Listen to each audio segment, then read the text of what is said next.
We're super excited for all of you to be here today and to learn more about pollinators. If you want to support pollinators in your own backyard, we do have a butterfly highway program with the North Carolina Wildlife Federation where you can pledge to support pollinators by planting native plants or by reducing the amount of pesticides that you use. If you would like to learn more about that, you can read more information on our website. But I am honored to introduce Gabriela Garrison. I'm going to read her bio just really quick.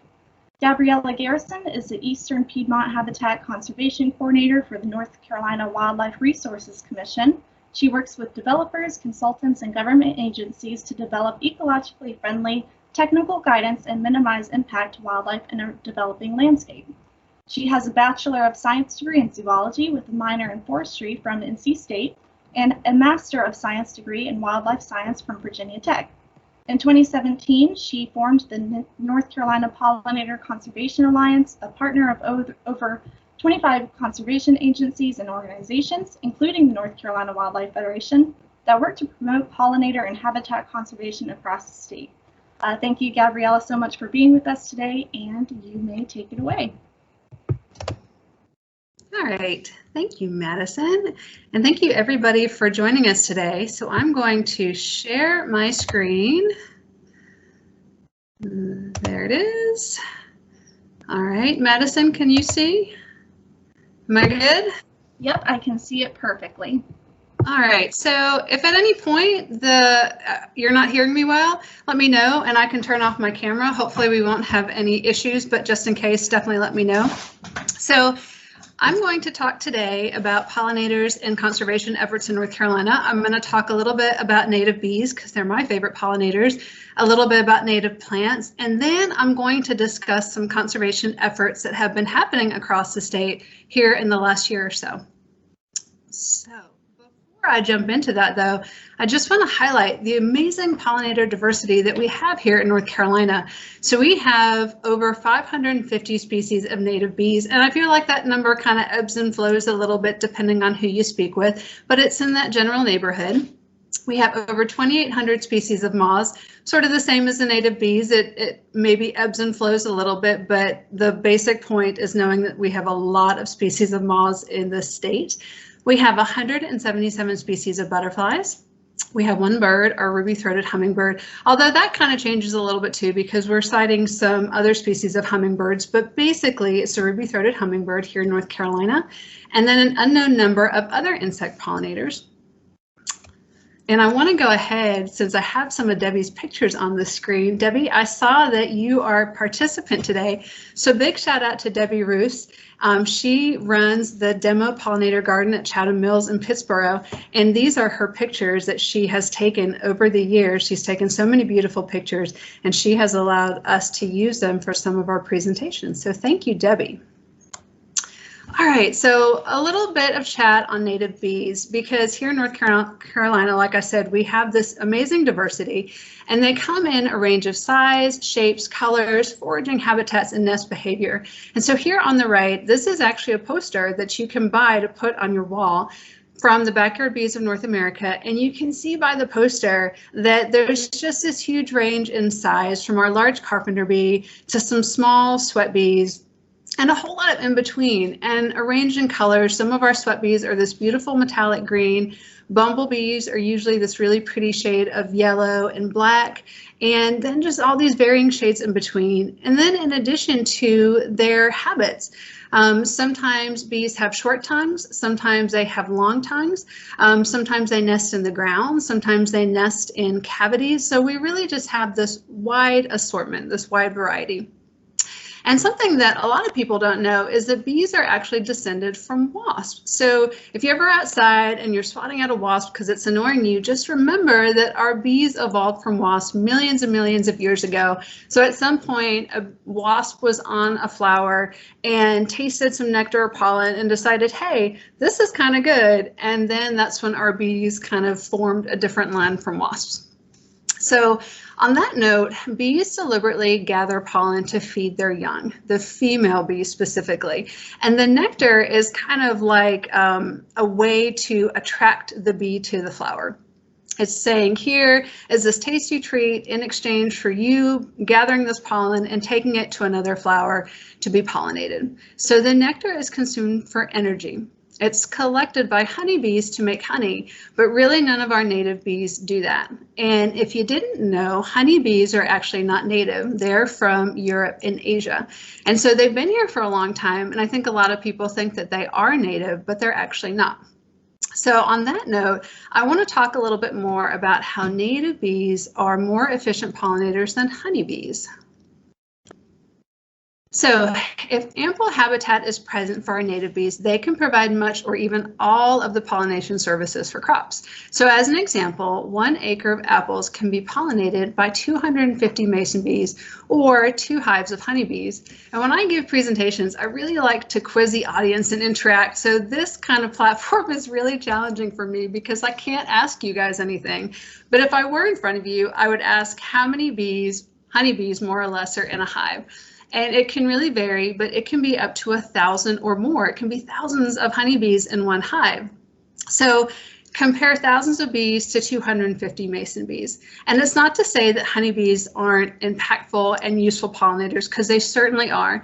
But I really like to focus on native bees because I feel like a lot of attention is not shown on the native bees where it should be, because they're very efficient.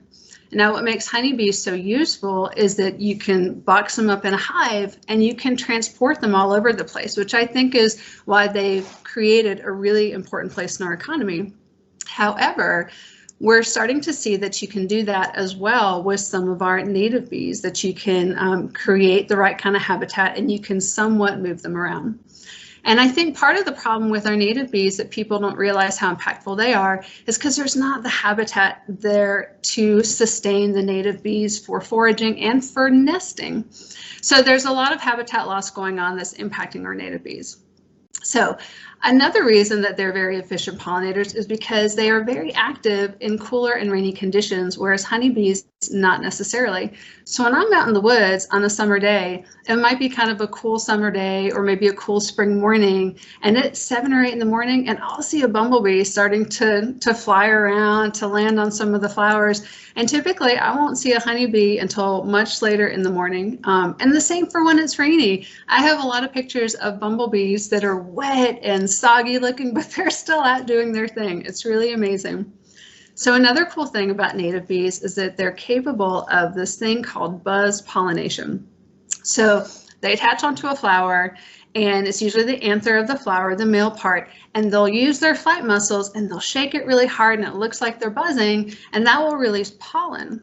So I had this really cool video to show you guys, but when I got on with Madison and Tara a few minutes before 12 just to test that everything was working, the video would play, but the sound wouldn't play. So if we have a couple of minutes at the end of the presentation, I can switch over to YouTube and maybe we can watch the video. It's just a quick 3-minute video and it's really fun.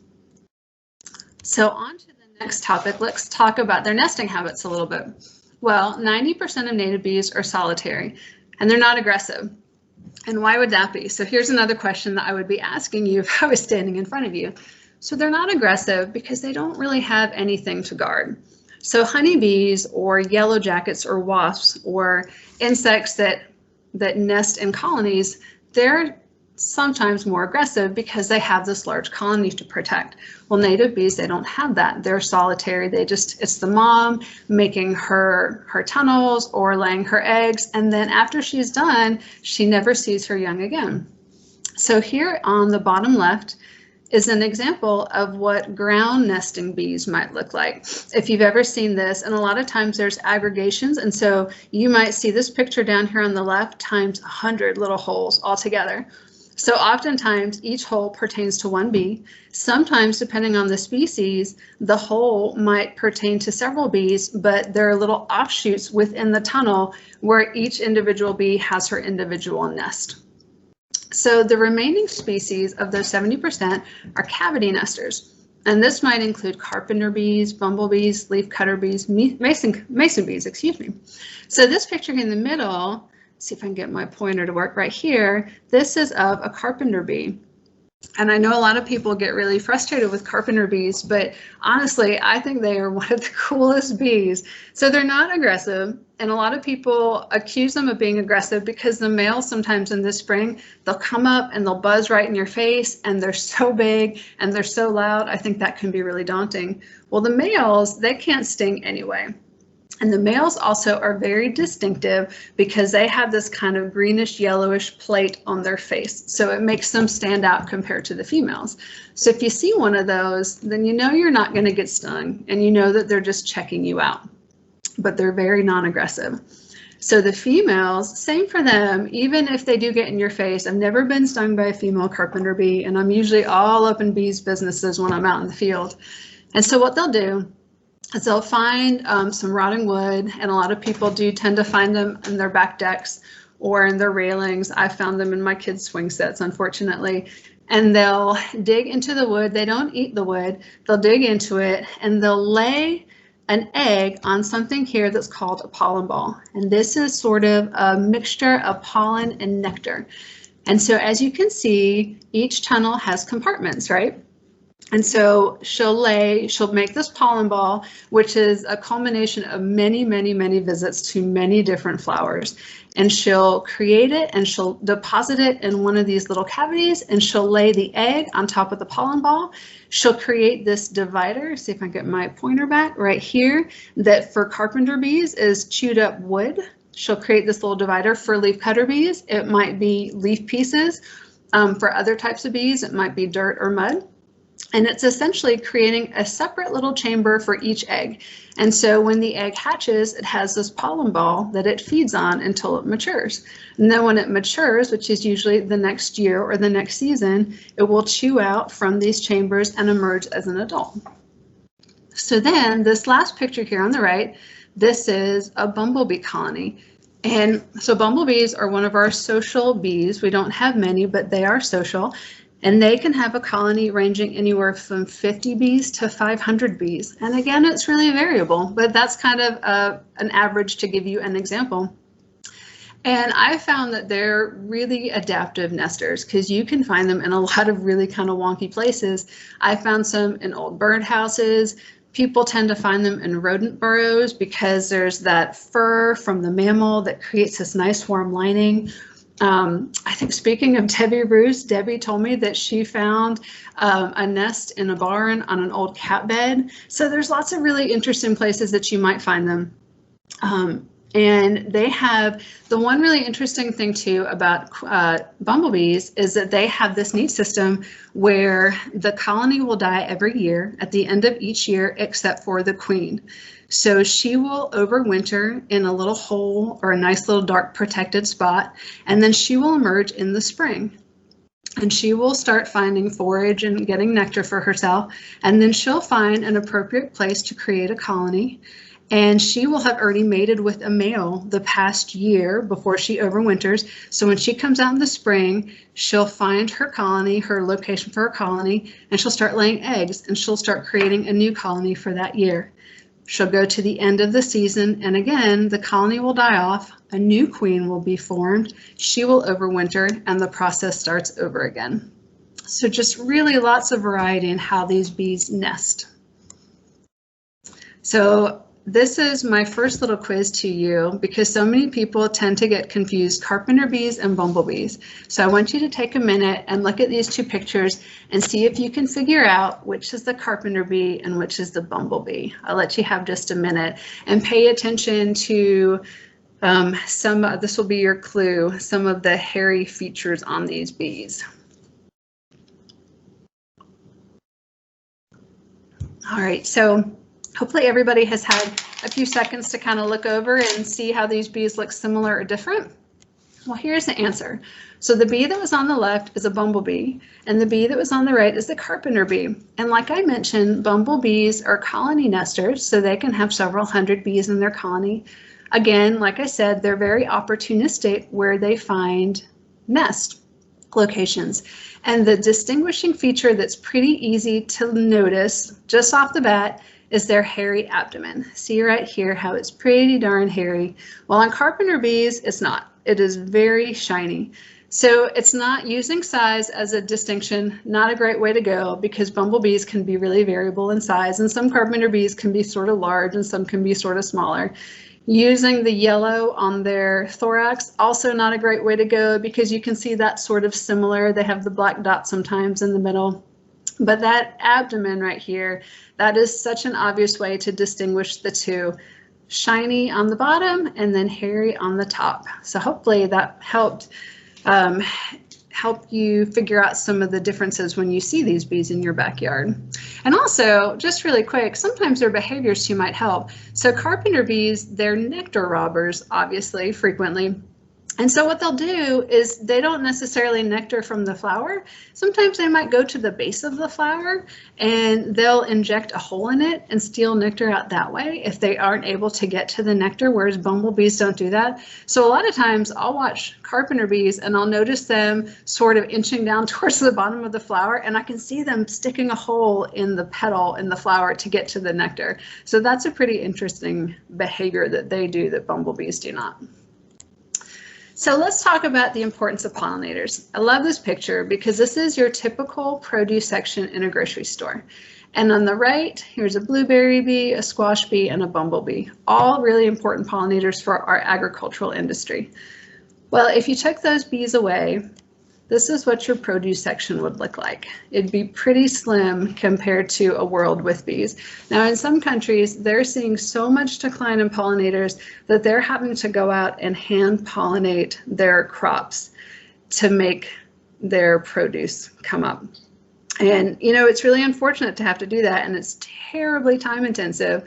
I've actually helped on a project with an endangered plant at NC State. We've gone out and we've had to hand pollinate these plants because the pollinators for this specific plant are gone and these plants are endangered, and we're just trying to increase the population numbers. And let me tell you, it's terribly time intensive.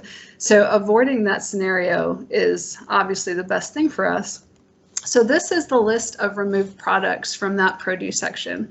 And I think most people can at least pick out several things, if not all of those things, that they eat on a fairly regular basis. So we talk a lot about the importance of pollinators to agriculture. Well, what about the importance of pollinators to wildlife? So almost 80% of flowering plants across the globe rely on pollinators. So I pulled out some of the species in my mind that were really important to wildlife, such as cherry species. Prunus is the genus. 84 species of birds feed on these fruits, and this is not even exact. It could be more than that. 40 species of mammals feed on the fruits and other plant parts. Well, think in your mind for a second, how many butterfly and moth species do you think rely on cherries as a larval host plant, as a plant where they lay their eggs and caterpillars can nibble on the leaves? Because most caterpillars, most butterfly species are very plant specific. There are only certain species of plants that that specific butterfly or moth species can use to lay their eggs. So for cherries, it is 456 species of butterflies and moths that use those species exclusively where they lay their eggs. So for dogwoods, it's a little bit less, but it's still 118 species of butterflies and moths rely exclusively on dogwoods. So if you wiped out all of the dogwoods in this world, you would lose 118 species of butterflies or moths. Well, in addition to that, for dogwoods, like I say here, 93 species of birds feed on the drupes, so pretty huge number of birds, and 20 species of mammals at least that feed on the drupes and other plant parts. So I could list a whole lot of wildlife-friendly plants that are very reliant on pollinators, but then I would run out of slide room. But I listed a few that in my mind stuck up to the top. So persimmon, sumac, wax myrtle, viburnum, vaccinium, chokeberry, just a small example of plants that are really reliant on pollinators. So this is a story that I really like to tell. It's just been in the last few months, but I was walking in my yard about a week before Thanksgiving, and I noticed this big hole right here. And it was maybe 1.5 feet deep. And I noticed all this material over to the right. And so I kind of edged a little closer, like, what is going on over here? Well, when I did that, I noticed that inside this hole were a bunch of yellow jackets that were flying around really angrily. Well, who can guess what may have done this? And again, I can't quiz you because I'm not in front of you, but here's just an example of some of the mammal species that rely almost entirely on insects, on bees, on wasps, on different insects for their main protein supply. Some of these mammals rely almost exclusively on wasps and bees to get their protein, on the larvae. That's what they were looking for down here. They weren't looking for the adults. They were trying to block themselves from the adults, but they were looking for all the larvae down in here. I talked about my swing set in my backyard that had carpenter bees boring into it. Well, one day I noticed a pileated woodpecker flying off of the swing set. I'm like, huh, that's kind of different. And I walked over, and that woodpecker had put these massive canyons in the swing set looking for the carpenter bee larvae. So there's this really amazing, intricate web of all these animals that rely on insects to sustain themselves. So we've talked about native bees to an extent, so let's switch gears a little bit and talk about native plants, because you can't really have native bees or a lot of these insects without our native plants, right? So as a first, native plants provide habitat. You have your bunch grasses, you have standing stems in the fall and the winter, you have host plants, which I just touched on before with the cherries and the dogwoods. And I think probably one of the most known examples is milkweed, right? This is a common milkweed plant. And I think most people know that milkweed is the larval host plant for monarchs, right? So it's really important to provide this habitat, to keep this habitat native habitat. I always say unmowed and unmanicured is preferable. Sometimes I'll go for walks in my neighborhood, or even if I'm driving around, and I'll see these big, beautiful houses with these huge, expansive green lawns.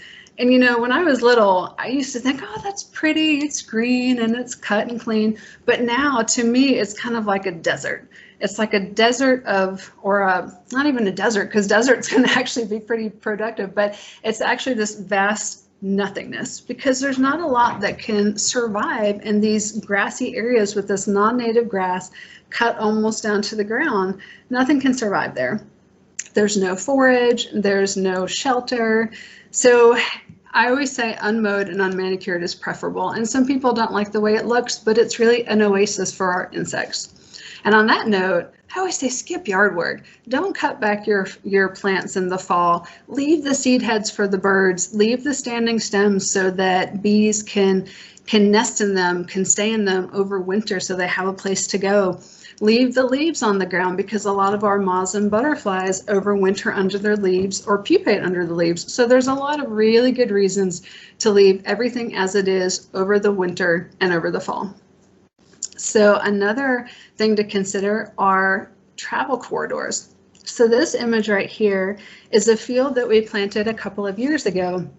And prior to planting it in this really beautiful habitat that you see right now, it was just Bermuda and fescue grass. So do you think that a bee or a butterfly or a wasp or another insect would traverse this huge field if it was still covered in fescue? And if it did, it's not going to get any benefit from it. There wouldn't be any forage, there wouldn't be any refuge. So these large expanses, these large fields planted in habitat that is friendly to these insects is really needed so that they can move across the landscape, so they can get from point A to point B for reproduction, for eating, for sheltering. There's lots of good reasons to create these travel corridors. And then provide forage. I've kind of already touched on that quite a bit. The one thing I did want to say is that all plants are not created equal. Even some native plants aren't created equal. Some flowers have more nectar and pollen value than other flowers do. And we have lots of plant lists that we can provide to you that might give you an indication of which plant species might be a little better than other plant species. But when it comes to non-native species, there's definitely something to be said for them not providing as much value. And some species that are not native, that are invasive, sometimes their nectar, fruits, and seeds can even be poisonous, toxic to some of our critters. And actually, I was just reading too, that some of the berries on these non-native exotic hollies, so in the fall, when we have a lot of our birds coming through and they're just feasting themselves on these berries. Well, our native plants, the berries are really high in fat in the fall, which is what the birds need. Well, some of these non-native berries, they're really high in sugar. So we're not really sure why that would be, because they're from another geographical area, but the birds aren't getting what they need to continue their migration. So they'll get this quick sugar high and then they'll come back down, but our native berries have the fats that are necessary to sustain them for longer. So I don't know how many people have heard of Dr. Doug Tallamy. If you haven't, I recommend that you go right now online and buy some of his books. I will say I have not read this middle one. I have, however, read these two, Bringing Nature Home and Nature's Best Hope, and they are amazing. So he is a professor and entomologist at the University of Delaware, and he really emphasizes how important native plants are to our ecosystem, how insects are the backbone of our ecosystem, but you can't have insects without native plants.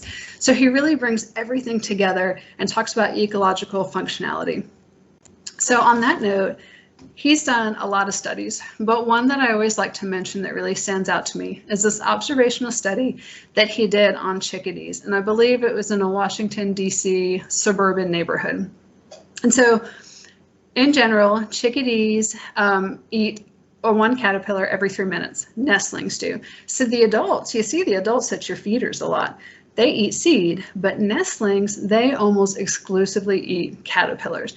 They're juicy, they're easy to digest, they're high in all of the components that nestlings need to grow and to thrive. And so if you have a nest with 2 nestlings over 18 days, these 2 nestlings will consume 6,000 to 9,000 caterpillars. And you're just talking about one nest with 2 babies in it, right? That's a ton of caterpillars. Well, so when they were doing this observational study, they did an inventory in this neighborhood, and a lot of the problems that we're seeing these days are that neighborhoods are installing or planting a lot of non-native species because they think that they look pretty. Well, a white oak, which is native, they found in this neighborhood had 233 caterpillars at this one window in time, and it was 15 species. On a black cherry, which is a prunus species that I mentioned before, it had 53 caterpillars and 10 species at this one window in time. An ornamental pear, which sadly made up most of the trees in the neighborhood, had 1 caterpillar, so obviously it was 1 species. So at the end of 18 days after following this nest, they went and they checked because the nestlings should have fledged. And very sadly, they found that the 2 nestlings were dead and that there was a ring of sunflower seeds around the nest where the adults had tried to feed them seeds because they could not find anything else to eat. So just as an important message to drive home how important it is to plant native trees, native plants that support all of our insects. I'm going to try to speed up a little bit. This is my problem. I get bogged down because I get so excited about this stuff. So native plants for ecosystem services. So they're very beneficial to our wildlife, to our pollinators, but they also have a lot of ecosystem services that they offer. And they are adapted to the local climate. So you shouldn't have to use herbicides, really many pesticides, fertilizers, that's a big thing. When it gets really droughty, which happens here sometimes for sure, they have a higher resistance to that lack of water. And this native habitat also attracts beneficial insects that can be predators of some of these crop pests that we're seeing. Native plants are great for carbon sequestration. They act as carbon sinks. So with these deep root systems, which I'm going to show you a really cool picture in a minute, they absorb all this carbon into the ground and take it out of the atmosphere. And again, talking about that deep-rooted vegetation, it acts as a great soil stabilizer, maintains that in-ground soil structure, and doesn't allow a lot of that soil to wash off when we have these storm systems pass through, which we're seeing more often. A lot of times, this picture down here to the left, people will install these erosion control structures. Everybody has seen them. It's like the mesh netting that's on top of a ground that's just been cleared and the grass hasn't come up. Well, these are really dangerous, and we find snakes caught in them all the time because there's no wiggle room. So a snake, like in this picture, will go through one of these little twines, these squares, and it will get caught down here. So we find dead snakes in them all the time. So another reason not to use these kind of erosion control structures.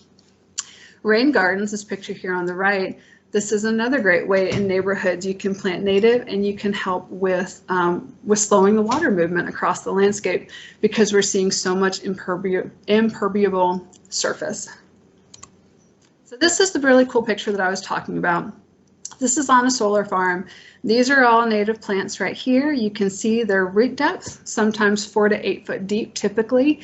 It takes a while to establish that root depth. So if you plant native habitat, you're probably going to see that in the first year, there's not a lot of action happening above the surface because all of the action is happening below the surface. The first year or two is when that plant is really spending all of its resources to establish this great root system.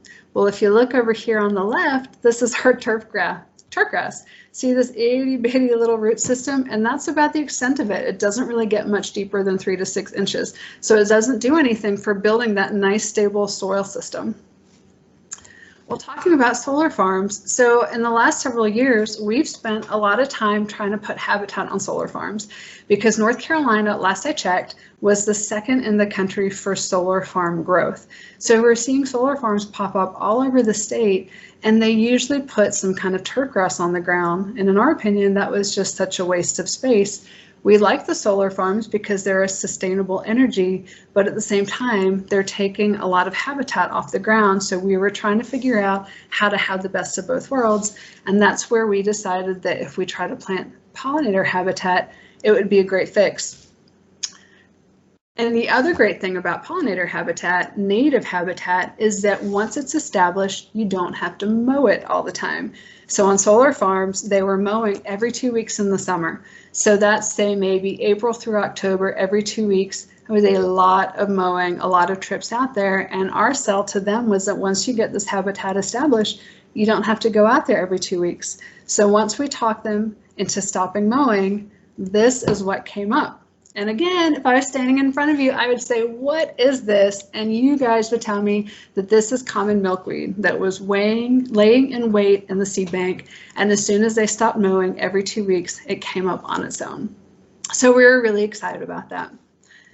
Well, so that got us to thinking about the benefit of insects on these solar farms where we're putting in pollinator habitat. And so we did, in conjunction with TNC, a really quick little study looking at the diversity of insects on a wildflower farm versus a clover farm. And a clover farm still has benefit for sure over turf grass. However, look at the differences that we saw. We saw so much more diversity, and this was at a very basic level. We didn't get down into deep ID, but we saw a lot of diversity and interesting insects that popped up as opposed to just the clover farm. Well, so when we started this conversation of having pollinator habitat on solar farms, this was a discussion within my agency, Wildlife Resources Commission, and it turns out that a lot of other organizations were having the same discussion, of course, because it's such a great idea. So we started working with these other organizations to try to figure out how we could pull together all of our resources and not have to reinvent the wheel. And that got us to thinking, you know, there's a lot of great pollinator conservation work happening in North Carolina. Why don't we continue this conversation above just beyond solar farms and figure out how we can extend our efforts in North Carolina for pollinators and conservation? And so that led to the inception of the North Carolina Pollinator Conservation Alliance. So Madison, I think you had said 2017 in the intro that I gave you, and we kind of waffle back and forth between 2017 and 2018. But in any event, it's a relatively young organization.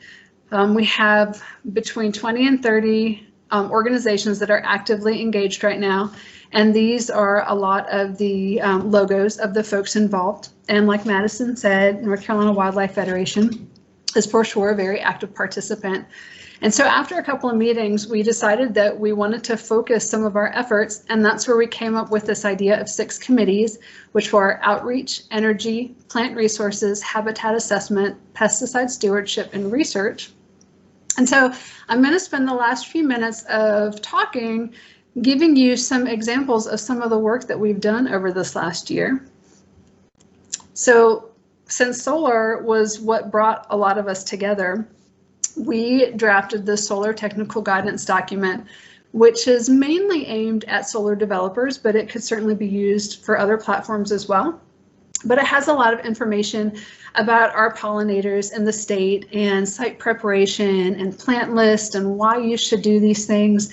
And then we also drafted a solar scorecard so that if you did this habitat on your solar farm, you could sort of grade yourself and see if you are considered a pollinator-friendly solar farm or where you would need to improve. So other states actually have the solar card as a legal mandate, so they're not allowed to have their solar farm up and running until they have a certain grade on the solar scorecard, which is kind of a cool concept. But in North Carolina, I don't know that we're going to get to that point. However, it is nice that some developers want to use it just to see how they can improve and make more pollinator-friendly and wildlife-friendly habitat. Outreach is really our bread and butter in this group, and unfortunately this last year has really put a damper on what we can do. But what we were doing prior to 2020 is we had a booth at Bugfest in Raleigh, and if anybody has ever been there, it's usually one day and one night, may have extended, but up to 20,000 visitors will pass through the Museum of Natural Sciences in Raleigh on this given day. They have the roads closed around the museum. They have activities at night. It's really a spectacular event in celebration of all of our insects, because I think of most of our critters, insects really get the worst rap of everybody. So for our booth one year, you can see right here, we were able to borrow a bumblebee colony from NC State. And so this lid, this was the lid right here, and it flipped up. And it had a glass cover, and you could look down under the glass cover. You didn't pick the cover off, but you could look through it, and you could see the bumblebees kind of milling around and doing their thing. And people loved it because they're not able to ever see that, because even though bumblebees are pretty adaptable and will put their colony in lots of different places, it's hard to find it. I don't find many of those colonies. So being able to see one on this table was really cool for a lot of people. Another outreach event that we've done is something called this Pollinator Field Day. And we had our first one in 2018. It was at the Piedmont Research Station in Salisbury. In 2019, we were at a research station in Raleigh. And in 2020, we were actually able to do our event virtually so that people could still get the information even if they weren't able to be in the field. And basically, this event consists of stations. And it's 4 stations. One is pollinator biology, where they learn all about some of the things that I told you today, nesting habitats, foraging habitats, so on and so forth. Another station is Pollinator ID. So you can see Hannah Levinson, she's one of our members, showing people what some bees look like, and then everybody has a net and you can go out into the field and try to catch some bees or butterflies, and we'll help you identify them. We had a station on native plants that Debbie Roos actually hosted that station. We've had a station for pesticide stewardship, and then we've had a station for how to actually install some of this pollinator habitat. So really cool things, really good feedback, and we're hoping that we'll continue to be able to do it every summer.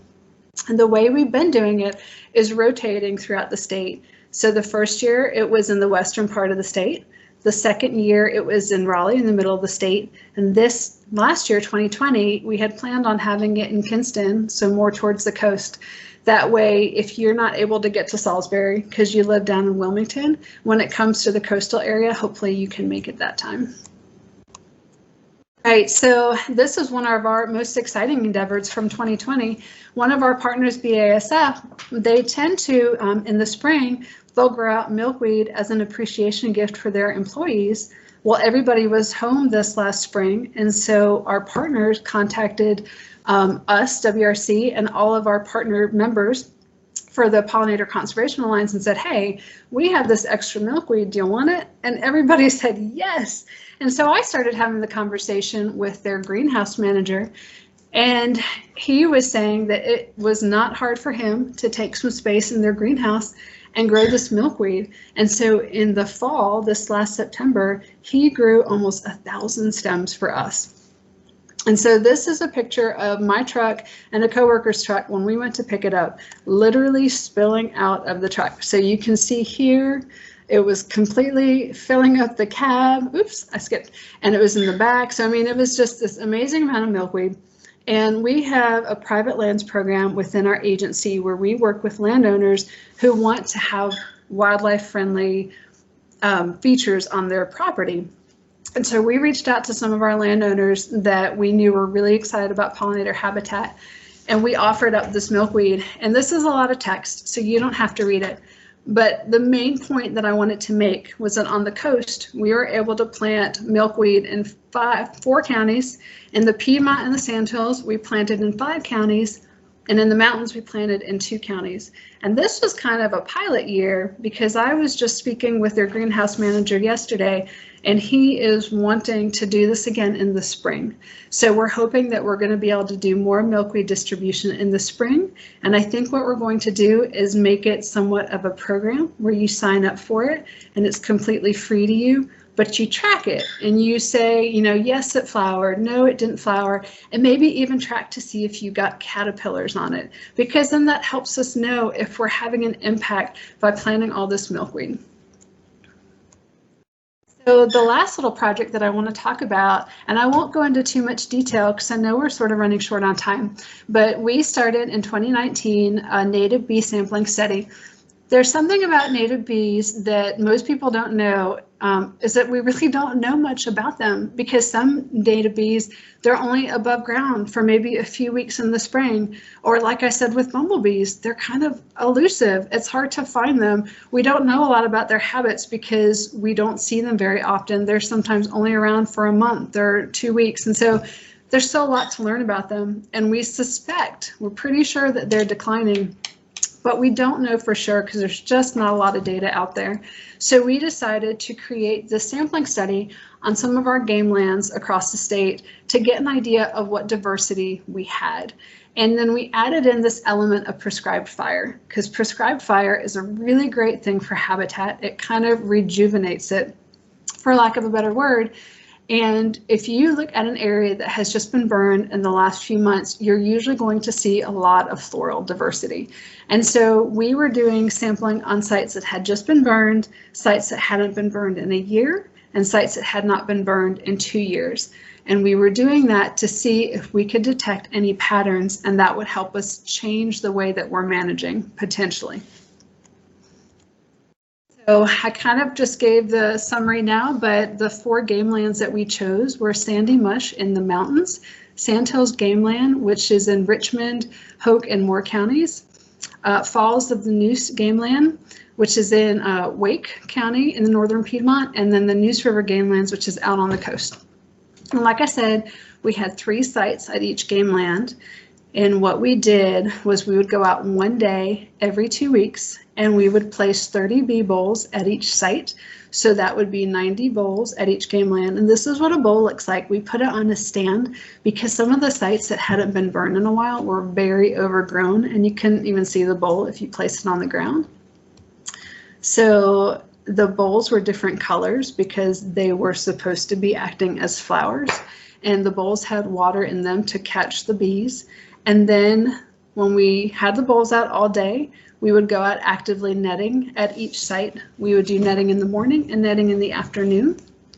And that's how we started getting a very baseline sample of what was out at some of these game lands. So like I said, our pilot year was 2019, but we weren't able to start until June. So we missed all of those bees that are only out in March, April, May. This year, or say this year, last year, 2020, we were able to have a full season. And we're hoping to do a 3-year study so we can work through a 3-year burn since we're looking at prescribed fire. I hope that all made sense. I feel like that was a lot of information I just threw at you. So again, this slide has a lot of data on it. What I want you to focus on is the fact that it's a lot of data. I don't want you to worry about looking at the species of bees or the sites or anything like that. I just want you to look at the fact that we're collecting data, and we're really excited about it because there aren't a lot of studies, especially in North Carolina, that have a lot of this information that we're trying to glean. So we're missing the mountains. We're still trying to work out the mountains data, but this was from 2019, and this gives you a general idea. So the halictids are mostly, I'm being very general, but mostly sweat bees. Your megachiles are, again, being general, mostly your leafcutter bees. Your andrena are mostly your mining bees. And if you notice, That number is kind of small, and that's because we missed those early spring months when mining bees really tend to be out. And then your 8-bids kind of cover a whole line of bees, like your bumblebees and your carpenter bees and your longhorn bees and things of that nature. So I'm going to flip to this next slide. Again, it's a lot of data, so don't worry about looking at it too much, but the drive home point is that for the most part, bees were most abundant at the more recently burned site, which is what we're expecting, because at the most recently burned site, that's where there's going to be the most floral diversity. We also found that we had the most native bee diversity at the recently burned sites as well. So like I said, we're continuing this site. It's kind of hard to pull too many inferences out from just 1 year of data. It's really better to wait until you have 2 or 3 years of data, and that's what we're waiting to do. So I'm going to end with talking about a few projects we have on the horizon. We're planning a webinar series this spring. So our first webinar is going to be in March. We're going to talk about mosquito spraying, how it impacts our native pollinators, and some more healthy alternatives. We're going to talk about prescribed fire in native bees, so you're going to hear a lot more about that study that I was just talking about. And then we're going to talk about installing pollinator habitat on solar farms, some of the challenges and the success stories that we've had. Another project is in conjunction with NC State. We're working on drafting a document looking specifically at urban pollinator conservation, how you can create this habitat in your backyard, what's a good way to do it, what species are better than other species, what things that you should avoid. Because I feel like a lot of folks that live in larger urban areas, towns or cities, they want to be doing this, they just don't know how. So this document is going to help them. Like I said, in the spring, we're going to have another round of milkweed distribution. So if you keep an eye on our website, which I'm going to flash up in just a few slides, as well as our social media sites, when we start getting ready to do that, then you can see if there's a form you have to fill out, or you can find out more information about that. And then, like I mentioned, we're going to keep doing our native bee sampling study through 2022, so for 2 more seasons. We're in the process of partnering with Roundstone Native Seed Company to increase seed supply of certain NC ecotypes. I want to make a little stop because Don Lee, I saw that you were a participant, and Don Lee is one of our local seed suppliers, Garrett's Wildflower Seed Farm, fantastic local seed vendor. So if you have seed needs, please go see him. But we're also partnering with some other companies to help augment, to supplement what Don and some of our other local seed suppliers are selling.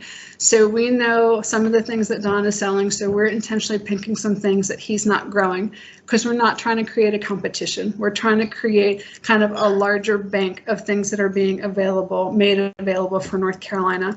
But overall, we definitely recommend supporting the local growers first and foremost.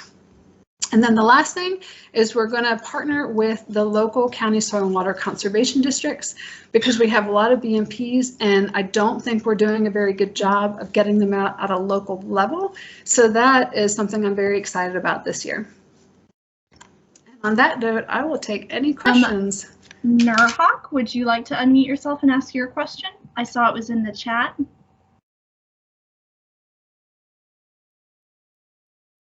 Sure. I would like to say thank you for this wonderful webinar, first of all. I'm a newbie gardener. I have a small garden at home. I'm trying to make sure that I encourage pollinators as much as I can. Thanks for giving a lot of information about the bee differences, what is a bumblebee and what is, I forgot the other one, that has no fuzzy hair on it. So I have 2 questions. One question is, I have been thinking to get a beehive. Do you think that I should check with my city ordinance for that? Do you know the regulations? Do you think that it would help? And second question is, instead of you were encouraging people not to cut their grass, so I was thinking maybe leaving a spot, you know, kind of like a circle and nice looking spot, and just for the bees and not cutting it in front of the house or in the garden. I was just thinking about that. What do you think, or or the place that the city owns in front of the house, would it be kosher to do that? Do you know? So, okay. The first question about, because I'm assuming you're talking about honeybees, because you were talking about hives.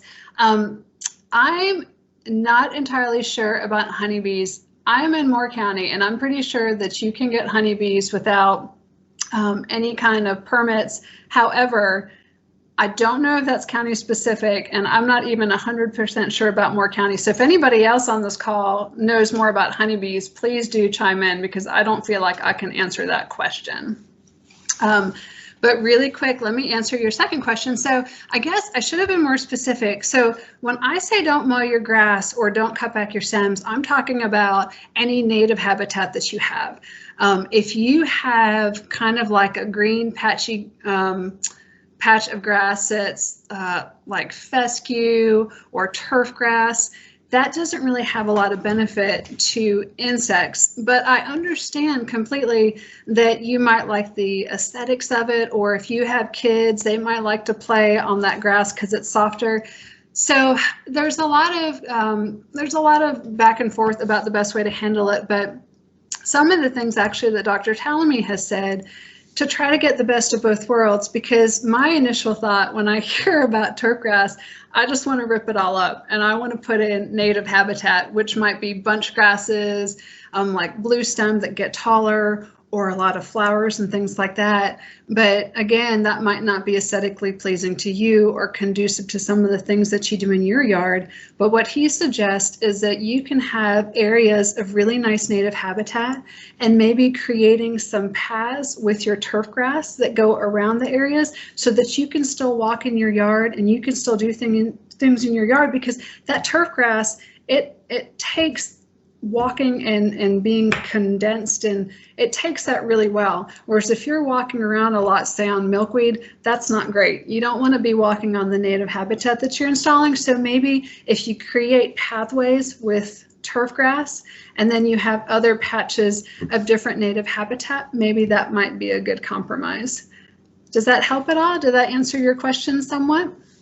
Apart from the honeybee aspect of it, which I'm kind of clueless. It does. Yeah, thank you so much for making sure that explaining the definition of turf grass. I didn't know. Of course. Thank you. Mm-hmm. Yes, you're welcome. Awesome, thank you.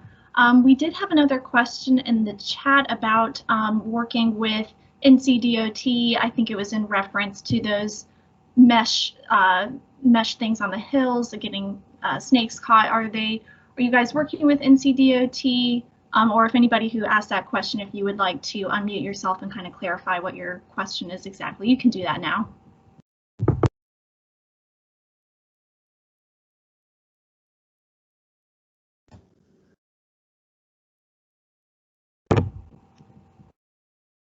Okay, well, I'll go ahead and answer it because I think the question made perfect sense. So on our state-owned lands, for instance, game lands, and I'm pretty sure on parklands too, they are using the wildlife-friendly biodegradable mesh netting that snakes and other small critters can get out of.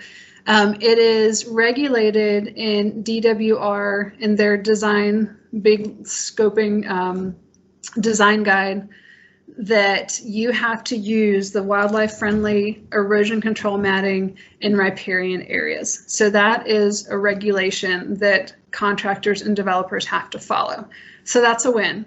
However, DOT, most of their work, or a lot of their work, is in upland areas, and that is not regulated. So we talk with them and we encourage that, but it's really hard sometimes with some of these agencies to instill change. So I would say at best that's a work in progress, and hopefully we'll get to a point where that will become more standard, especially since we're using it and other organizations are using it. But it really feels like that change in thought from what you've been doing for so long, it's really hard, and it takes a lot of time to adjust that mode of thinking.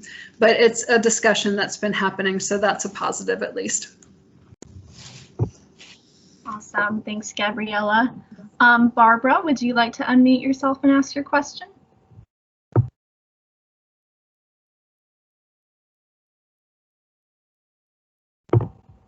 The unmute button is just up top and the little microphone. We've got a brand new area that we've cleared off, and I was wondering, do you mix clover with the wildflower seeds? I joined late, or do you just plant the wildflower seeds?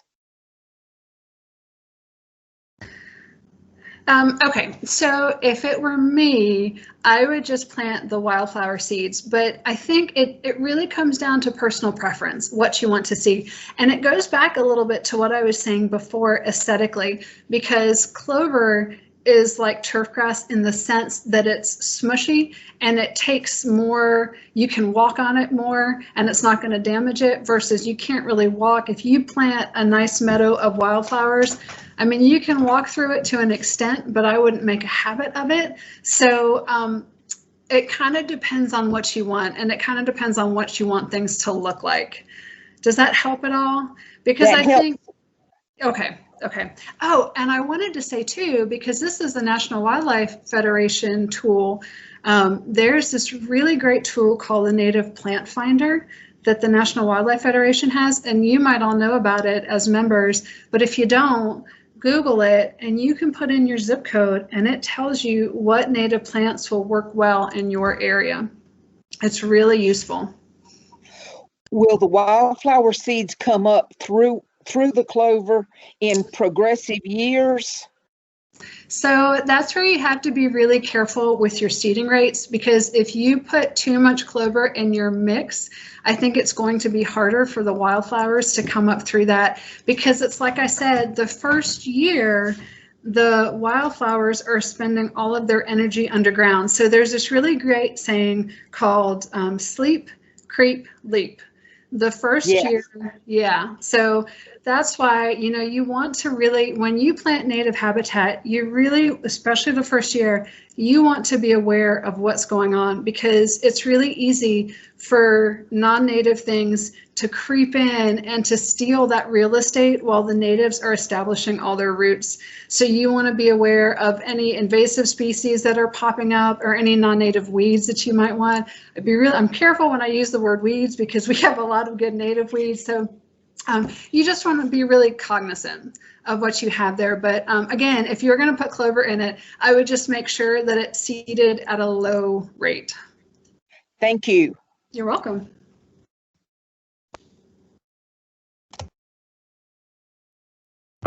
Awesome, thank you. I believe Jamie has a question. If you would like to unmute yourself, you may go ahead and do that. So this was actually more of a follow-up to Nurhawk's query. So I live in an urban area in a historic district where they're kind of picky about what you put in your yard.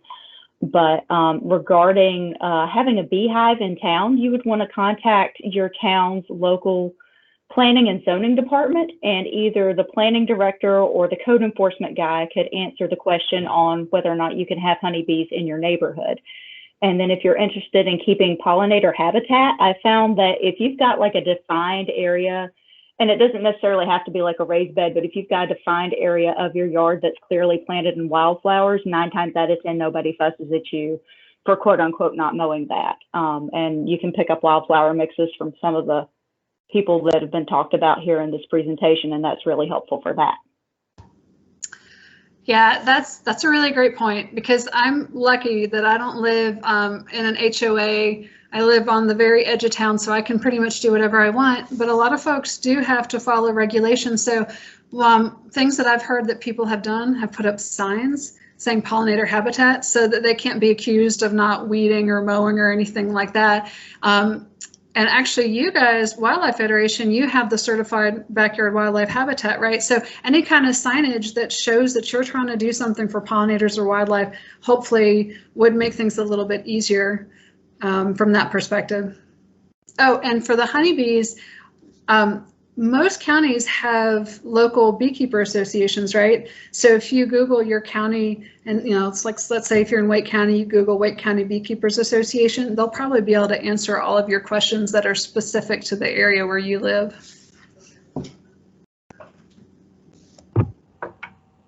Awesome, thank you, Gabriela. Let's see. Betsy was asking if there are any pamphlets available or other resources that she could hand out to her neighbors. She was concerned about them spraying for mosquitoes. So are you talking about pamphlets? I'm assuming you're talking about pamphlets specific for mosquitoes then. Off the top of my head, I don't know of any, but that certainly doesn't mean that there aren't any. You know, the North Carolina Pollinator Conservation Alliance, like I said, we're very young in inception, and we're still working to gather our materials and our resources, because this is nobody's primary job. We all have our primary jobs, and so that's certainly something on our to-do list. But I would go to Xerces, because they have an amazing amount of literature and handouts and pamphlets, and oftentimes they have it divided out regionally, so they have a lot of information for southeast areas. I would also go to your local cooperative extension office, because there's a lot of information that you can find there as well. But I will try to bump that up to the top of our list, especially as we're working on this pollinator mosquito webinar in March. We intentionally timed it to be right before insects start to come out and things start to bloom, in hopes of steering people away from doing this mass mosquito spraying. Awesome, thanks Gabriela, those are great resources. Bill Willis, if you have a question and are still on, you may unmute yourself and ask that. Thank you very much. On the question of the clover, were you talking about what I would call the common white clover? I don't think that individual specified which kind of clover. I think she just was talking about clover in general, I believe. Because I was wondering, some white clovers, I know it's farmed, but it's also considered an invasive species. Do you consider it in any way or form an invasive? So we consider it what's called naturalized. So you're correct, it is not native. And so naturalized is kind of this category where it's not native, but it doesn't have some of the really terrible qualities that other invasive species have, like kudzu and wisteria and some of these terrible species that we can't seem to get rid of. And so, for instance, solar farms is a good example where we've recommended it there because it's low growing and it's really inexpensive compared to some of these wildflower mixes. I don't know that I would qualify as having some of the very invasive spreading characteristics like other species that we deal with, but it's so relative. That's why I was saying I wouldn't include it in a mix, but if you want to, just make sure that you do it at low rates and always kind of be vigilant of anything in your mix that's not native. And having said that, you kind of want to be vigilant too about some certain species in your mixes. So for instance, if you seed your mixes with too much black-eyed Susan, that could take over your stand. If you seed your mixes with too much native warm season grasses, that could take over your area. So you really want to be smart when you're assigning seeding rates to some of these mixes. And the folks that you buy from, like Don Lee, like Mellow Marsh, some of these local places, they'll help you figure out what those seeding rates should be. They have the knowledge to know what should be seeded low and what should be seeded high. And the same for our group as well. I'm more than happy to help you figure out what your mix should maybe look like. One other comment. Sure. Do our native bees, both the minor bees and the cavity bees, go toward the clovers, or is that strictly a bumblebee, honeybee? No, I've seen, I mean, if you have clover in bloom, I've seen a lot of bees on it. Now, that's what I said though, about not all flowers are created equal. So if clover is the only thing that you have in bloom, yep, all the bees are going to be on it because that's the only thing that they have available. But if you're in the woods and it's just a regular stand of flowers, it's a nice open field, and it's a lot of native species, it's so interesting because you can tell pretty quickly what the preferred species are. for instance, milkweed. We talk about how much milkweed is benefiting the monarch because it's the larval host plant, so it's great for the monarch. But if you are ever looking at milkweed plants that are in bloom in the wild, they are covered in insects, not just bees, lots of different insects. So the nectar and the pollen value for milkweed and certain other native flowers is tremendously higher. And clover, it just doesn't fall on that high rating like other flowers do. So it's kind of, you just have to decide what you want. Yep. Well, thank you very much. Sure thing.